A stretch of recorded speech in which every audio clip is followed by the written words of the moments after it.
संदेश यही दे रही हूँ गौरैया संस्थान की ओर से कि अपनी लोक कला जो है, हमारे लोक धरोहर जो है, इसको संरक्षित करें और आगे बढ़ाएं, अपने आगे आने वाली जनरेशन तक पहुंचाएं, ताकि ये जो हमारे केवल डीजे की संस्कृति है वही न रहे। हमारे पूर्वज कैसे थे वो भी जाने, हम क्या गाते थे, हमारे रिश्ते क्या थे, हमारे पर्यावरण में क्या है, क्योंकि लोक कला के माध्यम से आप पूरे अपने इतिहास को भी जान सकते हैं। अपने जो कुल की परंपरा थी, अपने देश की, अपने क्षेत्र की सभी परंपराओं से परिचित होते हैं अपनी लोक कलाओं के माध्यम से, कि आपका कैसा जो है भूत कैसा था, वो इन लोक कलाओं से पता चलता है। इसलिए मेरा यही अभियान है कि जन जन तक ये पहुंचे लोक कला, और वो आगे की पीढ़ी को जो है ट्रांसफर किया जाए, कि हमारी आगे की भी पीढ़ी जुड़े। यही हम लोगों का मुख्य मुहिम है। आपने एक और बड़ी बात कही कि कुछ रिश्ते ऐसे खत्म हो रहे हैं क्योंकि लोगों के अंदर एक मानसिकता आ गई हो कि इसी को अच्छा होगा। जी बिल्कुल। जो भी ऐसी कम से कम ऐसे हो कि वो रिश्ते बने रहे हैं। चाचा के रिश्ते, बुआ के रिश्ते, नंद भाभी के रिश्ते तो तभी होंगे। कम से कम हमारे पास जब 2 बच्चे होंगे तभी तो हम इन रिश्तों को बचा पाएँगे। अन्यथा अगर नंद ही नहीं होगी या भाई ही नहीं होगा, भाई-बहन नहीं होंगे तो ये रिश्ते खत्म हो जाएँगे।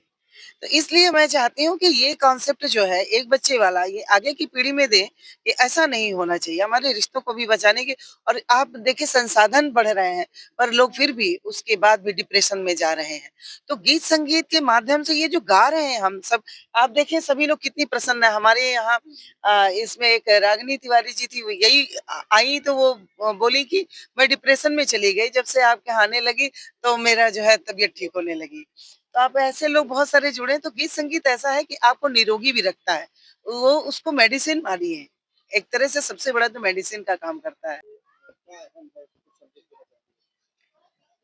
गौरैया संरक्षण के लिए तो सबसे बड़ी बात यही है कि जीव जो भी पक्षी हैं, उनके लिए हम पर्यावरण बढ़ाएं, अपना हरा भरा रखें और पेड़ ना काटें, प्रदूषण कम करें। इसके लिए लोगों को जागरूक होना पड़ेगा। सरकार करती है, और जब तक हमारी सोच नहीं बदलेगी कि यह देश, यह धरोहर, यह पृथ्वी हम सब की है।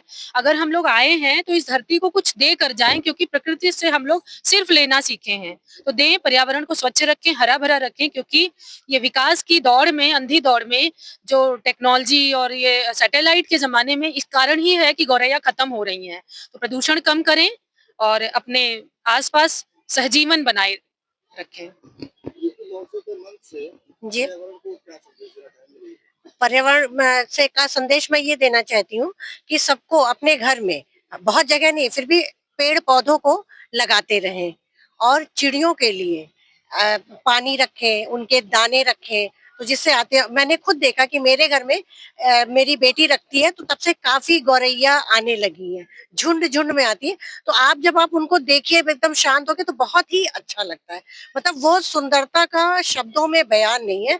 जब वो चहचहाती हुई, दाने खाती हुई, या आपस में चोंच लड़ाती हैं, तो बहुत ही खूबसूरत लगता है। तो मैं यही यूपी महोत्सव से, मंच से ये संदेश देना चाहती हूँ कि आप लोग खूब पेड़ पौधे लगाएं, और गौरैया की चिड़ियों को पानी रखें, दाना रखें, वो आएंगी, आपके घर में आएंगी। लोकगीत में जैसे जो पुराने गाने थे वो सब विलुप्त होते जा रहे हैं, विवाह संबंधित और बाकी जो हर ऋतुओं के गाने होते हैं ये सारे विलुप्त होते जा रहे हैं। अब ये सब माध्यम से जैसे हम लोग गाते हैं तो पता चलता है कि ये गर्मी के हैं, जाड़े के हैं, बरसात के गाने हैं, तो बिल्कुल विलुप्त होते जा रहे हैं। तो इनको धरोहर है, इसको संभालना है तरह तरह के गानों से।